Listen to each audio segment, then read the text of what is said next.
Bienvenidos a Voz Ciudadana de Congreso Televisión. Los saluda Raquel Salazar. Tenemos nuevo presidente de la República y nuevo titular del Congreso para el periodo de transición que debe culminar en julio del próximo año. Pero hay tareas pendientes y urgentes tanto en lo económico como en salud. Recordemos que todavía estamos en medio de una pandemia y la vacuna va a tomar unos meses en llegar a todos. En lo económico aún no se incrementa el empleo formal. Estamos en medio de una crisis económica. Vamos a conversar con algunos expertos en el tema y escuchar la opinión del público en las calles. Eso y más en la presente edición de Voz Ciudadana.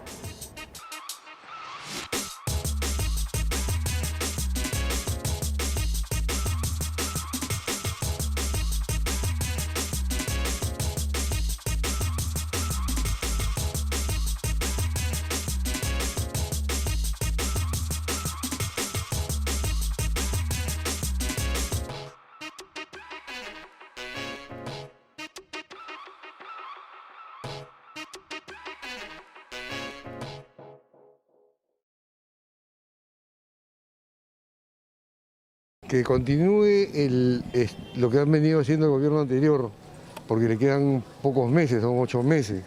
Ahora que en este tiempo, que se dedique más a la salud, a la economía, sobre todo, y educación, que son los 3 pilares que tenemos que salir adelante, a educar a la gente para que ya no nos engañen más.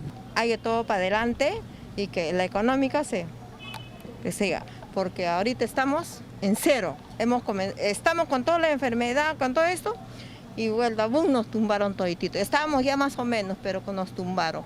Pero ojalá Dios quiera que este gobierno haga algo por nosotros, porque la verdad estamos... ¿Tiene esperanzas? Efectivamente. Los 8 meses que lo haga bien, como debe ser. Ya de acá a 8 meses, que bueno, ya que dentro otro también que sea responsable, pues porque estamos con todos los gobiernos que dentro, señorita, estamos hasta acá ya. En lo económico, establecer algunos trabajos que están no cerrados, paralizados, ¿no? Pero todavía tenemos pandemia. Sí, ahí está el problema, ¿no? Que no permita todo lo que es aglomeración. ¿Pero tiene esperanza de este gobierno?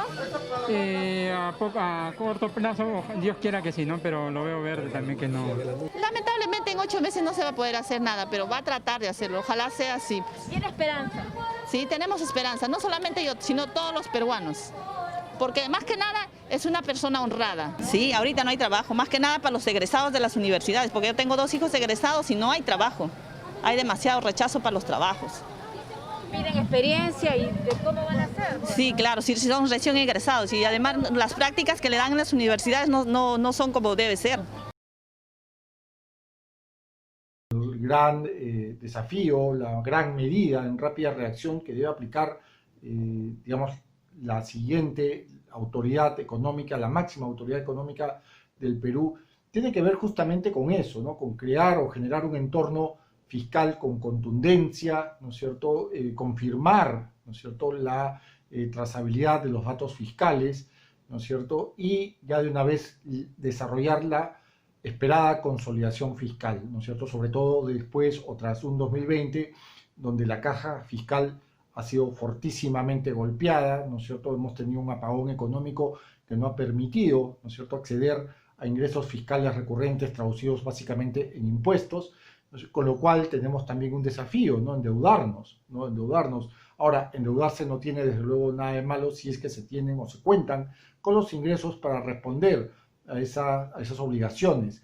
Pero ciertamente la consolidación fiscal es crítica y clave de cara al 2021, con lo cual esperamos que las medidas de rapidísima reacción tengan que ver con un gasto potente, un gasto que atienda sobre todo el desarrollo, por ejemplo, de un bono universal familiar ya recurrente, no un bono que se da un tiempo sí, un tiempo no, que tenga que ver evidentemente también con el combate contra el desempleo, ¿no es cierto?, con el combate contra la informalidad y dejar sentadas las bases de cara al próximo gobierno para que éste también continúe, ¿no?, o perpetúe este gasto fiscal en concordancia, lo dicho, a esta consolidación. Digamos, plataformas ideales para estimular un mercado laboral formal, no precario, tienen que ver con lo dicho anteriormente, ¿no? Con el desarrollo de una política desde la economía real que fomente demanda agregada, que fomente consumo agregado y que ambas pues decanten justamente en un mercado laboral, lo dicho, ¿no? Sano, saludable, honesto, sólido y sobre todo no precario y sobre todo formal, ¿no? Porque incluso, ¿no es cierto?, dentro del segmento formal de empleo todavía detectamos cantones de precariedad, ¿no? Precariedad, por ejemplo, en contratos que son totalmente asimétricos, precariedad, por ejemplo, en la fiscalización, a propósito de la seguridad laboral, precariedad, por último, en la capacidad que tienen el sector formal de generar, por ejemplo, capacitación, aprendizaje, etcétera, ¿no? Entonces, creo que esas son las dos plataformas que vienen sin duda acompañadas de un gasto público, de un gasto de capital o una inversión pública que igualmente sea sólida y que sea dinámica, que pueda fomentar o abrir estos espacios de empleabilidad, ¿no es cierto?, de incremento de productividad al interior del mercado laboral. Yo creo que para el cortísimo plazo es una noticia muy positiva. De hecho, los mercados y los principales actores económicos han reaccionado positivamente. Ahora lo que queda es confirmar cómo se va a desenvolver en los días, semanas siguientes el contexto político, ¿no? Porque no creo, honestamente, que el comportamiento de algunos congresistas, algunos partidos, haya cambiado, ¿no? Deben tener muy claras sus posiciones respecto a determinados aspectos que han venido manifestando a través de diferentes proyectos de ley. Y entonces yo creo que va a tocar una tarea de negociación dura, ¿no?, en términos de la estabilidad económica que seguramente va a estar impulsando el presidente Sagasti, con las visiones que pueda tener el Congreso. Pero aunque esto, recuerde usted, el presupuesto público sigue todo un proceso que empieza casi desde abril, mayo de este año, y en principio ya se presentó y quedan pocos días, digamos, y eso sí no puede cambiar en que ese presupuesto tiene que aprobarse. Entonces yo creo que hay poco espacio, honestamente, para hacer cambios sustanciales. Podría de repente hacerse algunos ajustes ya en temas ya del control del Ejecutivo, ¿no? Eficiencia del gasto, por ejemplo, ¿no? Son cosas que se pueden tratar para liberar un poco de espacio para otro tipo de programas que probablemente ahora, bajo el mando del nuevo ministro o ministra, se pueda impulsar, ¿no? El marco macroeconómico multianual debe también mantenerse. Algunos dicen que pecan de ser demasiado optimista, que deberían corregirse. Mire, en principio sí, yo creo que es muy optimista respecto a lo que significa el periodo, no tanto el 2020 y 2021, sino a lo que viene después, ¿no? El escenario que se tiene para los siguientes 2-3 años, donde se plantea un crecimiento por encima del 4%, cosa que no se ha visto en los últimos años. Entonces es difícil pensar que ese escenario se vaya a dar más adelante si no se reactivan, digamos, sectores claves como la minería, la agricultura exportadora, si no se da un escenario de mínima certidumbre para los agentes económicos. Si eso no se da, pues es bastante limitado. El marco macroeconómico multianual tiene su espacio de revisión, ¿no? Entonces yo imagino que el gobierno que entra ahora lo tomará igual como referencia y seguramente el próximo año probablemente haga algún tipo de corrección al mismo, ¿no? Debido a la pandemia, a la crisis que ha originado esta pandemia, bueno, muchos han perdido sus puestos de trabajo, tanto así que el empleo informal ha crecido, está en 75,2%. Según el INEI, en la actualidad casi 8 de cada 10 empleados son informales. El presidente Sagasti incluso en su discurso hizo un llamado al sector privado para que se comprometan y apoyen la reactivación económica para justamente impulsar el empleo, sobre todo empleo de calidad. Este llamado, ¿cómo podría traducirse? ¿Qué podrían hacer los empresarios? Porque muchos no están contratando a colaboradores, doctor. Sí, yo escuché atentamente el mensaje del presidente Sagasti justamente respecto al pedido que le hacen los empresarios, pero la verdad yo creo que los empresarios también vienen pidiendo hace tiempo de que los políticos también pongan de su parte para dar más certidumbre, ¿no? Es decir, la pandemia ya ha traído una incertidumbre tremenda, tanto a familias como a empresas. Y encima hemos tenido que apreciar, digamos, algunas medidas, digamos, o unas iniciativas por el lado del Congreso que creo que no iban hacia justamente abonar a favor del sector privado, de que puedan invertir más. Me parece que el gobierno previamente tampoco no estaba muy comprometido, ¿no? Era un poco timorato respecto a lo que se tenía que hacer con la inversión privada. Entonces, para hacerle ese pedido al sector, al empresariado que contrate, ya siendo difícil con pandemia, se requiere más bien que el Estado también le dé esa certidumbre, conteniendo, diría yo, cualquier tipo de iniciativa que se vea influenciado por la carrera electoral que hay ahora en abril. Entonces, eso yo creo que es el otro pedido, ¿no? Yo no soy la voz del empresariado, pero creo que el empresariado también está pidiendo eso, ¿no? Para que haya ese equilibrio y ojalá se pueda generar empleo o al menos evitar que se pierda más. En este momento, lo que tiene que hacerse ya es un trabajo más focalizado, ¿no? Lo peor en principio, lo peor de la pandemia pasó durante el periodo de confinamiento. Hay que tener respecto al uso de los recursos, también hay que tener un cierto cuidado. Es cierto que hay muchas necesidades, pero también hay restricciones fiscales. Se ha utilizado prácticamente todo lo que teníamos para lo que hemos enfrentado, ¿no?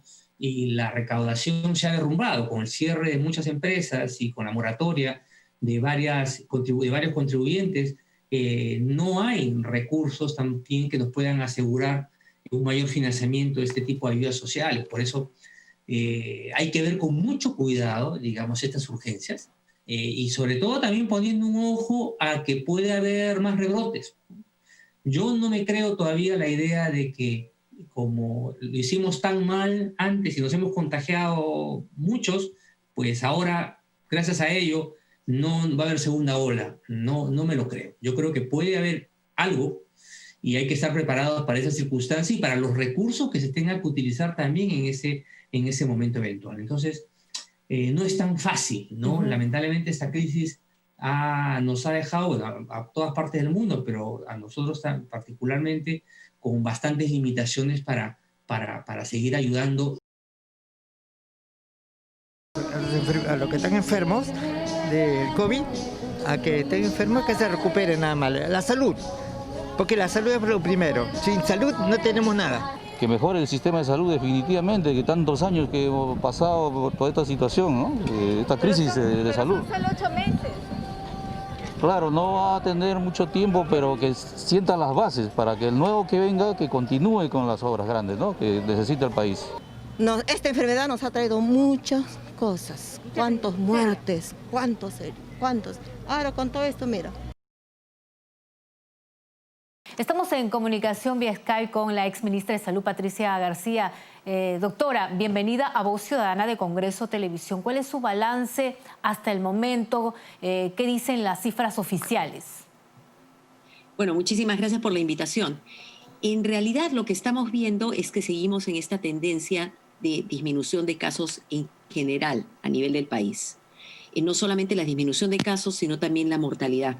Pero tenemos que seguir estando alertas, porque tenemos que tener claro que esto de la pandemia no se ha acabado, ni aquí en el Perú, ni en el mundo.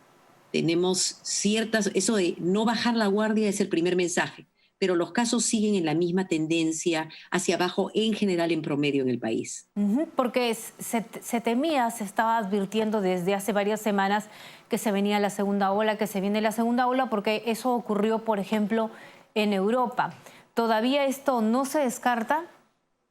Lo que estamos viendo ahorita es que nosotros ya pasamos por este pico, los casos están bajando y están yendo para abajo. Eso es muy positivo, pero no podemos bajar la guardia porque nuevamente siguen habiendo casos, están bajos, pero sigue estando el virus circulando.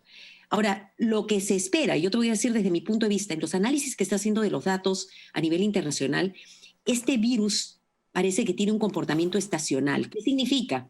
Que comienza a aumentar en número en los meses de invierno, cuando hay frío, ya sea por comportamiento propio del virus o por el comportamiento de la gente, y disminuye su transmisión en verano. Entonces, para nosotros el hecho de estar entrando a la época de un poquito más de calor va a ser ventajoso.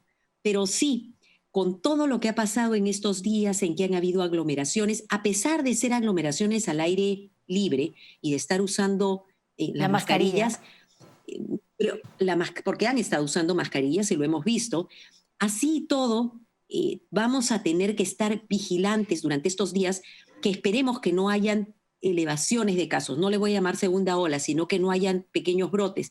Y para eso también quiero hacer un llamado para todos aquellos que han estado participando en estas protestas, es que primero que nada, si tienen en la familia a alguien que sea vulnerable, mayor de 60 o con alguna enfermedad, traten de alejarse de ellos. Traten de mantener las casas ventiladas y sobre todo estén muy atentos a cualquier síntoma que puede ser fiebre o dolor de garganta, inmediatamente acudan a los establecimientos de salud. O sea, lo que tenemos que hacer es, si sucediera que aparecen nuevos casos, hay que tratar de aislarlos para que no contagien primero a la familia, a los que tengan cerca. Segundo, hay que asegurarnos que no progresen a situaciones más severas y para eso tratar de detectarlos temprano. El presidente Sagasti ha señalado que podrían adoptarse medidas diferenciadas, ¿no?, para cada región. ¿Está de acuerdo con ello? Bueno, definitivamente eso es algo que tenemos que hacer en este momento, porque no tenemos una epidemia, tenemos epidemias en cada una de las regiones y en las regiones puede comportarse de manera distinta. No tiene mucho sentido si tenemos una tasa de transmisión muy baja en una región, limitar una serie de actividades dentro de la región cuando se podrían estar llevando a cabo manteniendo las condiciones de, digamos, de prevención. Una cosa que tiene que ser nacional es el uso de mascarillas, el distanciamiento social, la ventilación y evitar los lugares cerrados y el lavado de manos. Eso tiene que ser universal. Pero algunas otras acciones podrían ajustarse o, digamos, soltarse un poco dependiendo de la tasa de transmisión en cada una de las regiones. Yo estoy absolutamente de acuerdo con eso. Pero la otra cosa que sí se tiene que trabajar de todas maneras y que se nos ha quedado un poco pendiente es tenemos que seguir teniendo a nivel nacional un buen sistema de vigilancia de casos, detección de casos y para eso hay que mejorar sustancialmente las capacidades de diagnóstico con pruebas moleculares, también ojalá que se puedan incorporar nuevas tecnologías y también ver el tema de las cuarentenas, que es algo que nos ha fallado. Exacto. Porque mucha de la transmisión al final se ha dado incluso dentro de la misma casa, porque se queda en la cuarentena pero contagió a toda la familia, o está en cuarentena pero sale. Yo creo que a estas alturas el Estado tiene que apoyar y las personas también. Las pruebas en general son hechas para poder detectar aquellas personas que tienen síntomas y saber si sus síntomas se asocian a la enfermedad o buscar a los contactos. Punto. ¿Ok? Ahora, eso te lo digo, primero que nada. Entonces, no son para estar haciendo despistajes a todo el mundo cada cierto tiempo. Así no funcionan, así no sirven, para eso no están hechas. Primero. Segundo, nosotros necesitamos una batería completa. Las pruebas rápidas tienen su lugar. Cuando las personas han tenido síntomas, digamos, tuvo síntomas 4, 5 días, 6 días, la positividad de la prueba molecular disminuye. La prueba rápida puede ayudar. Las pruebas rápidas también nos ayudan para hacer estudios en poblaciones grandes para ver cuántos se han infectado o no. Entonces, no hay que satanizar una o la otra, cada una tiene su espacio. Pero pretender hacer pruebas a todo el mundo cada cierto tiempo para que comiencen a trabajar, para que comiencen a hacer esto, eso ha desvirtuado el uso de las pruebas, resulta ser ineficiente e incluso en la interpretación de las pruebas. Le hacen la prueba cada semana y se sigue siendo positivo y no entienden que las pruebas rápidas se mantienen positivas en mucha gente por muchos meses. Hay otros que se negativizan. ¿Qué tan cerca estamos de tener una vacuna contra la COVID-19? Bueno, mira, estamos bastante cerca y por eso se están haciendo los ensayos clínicos, estos que se llaman de fase 3. Sin embargo, estamos viviendo momentos bien complicados y bien diferentes, digamos, ¿no? En realidad, estas no solamente son esas dos, se tiene también algunos datos de la vacuna rusa de Sputnik, ¿ok? En una situación normal, te voy a contar cómo se hace con la ciencia. Uno espera a terminar el número objetivo de casos que se ha determinado estudiar antes de estar abriendo los resultados. Pero ¿qué está pasando acá? Tanto Pfizer como Moderna como Sputnik están abriendo sus datos a la mitad. Esto se llama un análisis preliminar. Todavía no han acabado el número objetivo que se había planeado y ya están promoviendo los resultados. Ahora, es bueno que hayan varias vacunas en el mercado. Número uno, porque cada una tiene diferentes mecanismos, puede tener diferentes perfiles de seguridad, y tener varias vacunas nos van a permitir poder tener en el mercado más vacunas para que bajen los precios. Pero además hay otra cosa. Cada vacuna tiene características distintas con respecto a cómo se almacenan. La vacuna de Pfizer, desafortunadamente, es una vacuna complicada porque necesita menos 70 grados para su almacenamiento. Eso se llaman ultrafreezers. Por ejemplo, en el país no tenemos. La Moderna necesita menos 20, pero también son complicados porque la mayoría de las vacunas que nosotros manejamos en el país requieren solamente refrigeración a 4 grados, que es lo que la refrigeradora, digamos, más o menos, ¿no? Entonces, yo creo que hay que ir tomando estas cosas. No tenemos cadenas de frío para estas vacunas. Un ratito. Nadie en el mundo, ni siquiera Estados Unidos, tiene cadenas de frío para manejar vacunas de menos 70. Ojo, no es solamente el Perú. En el Perú tenemos sistemas de cadenas de frío para manejar vacunas convencionales. Por esa razón, otra de las prioridades, y tengo que aprovechar para decirlo, que se tiene que trabajar ahorita, en este momento, además de continuar con los ensayos clínicos, de seguir con las negociaciones con los laboratorios, de asegurarnos que tenemos participación en la plataforma COVAX, que es un conjunto de varios países que están trabajando para poder acceder a vacunas.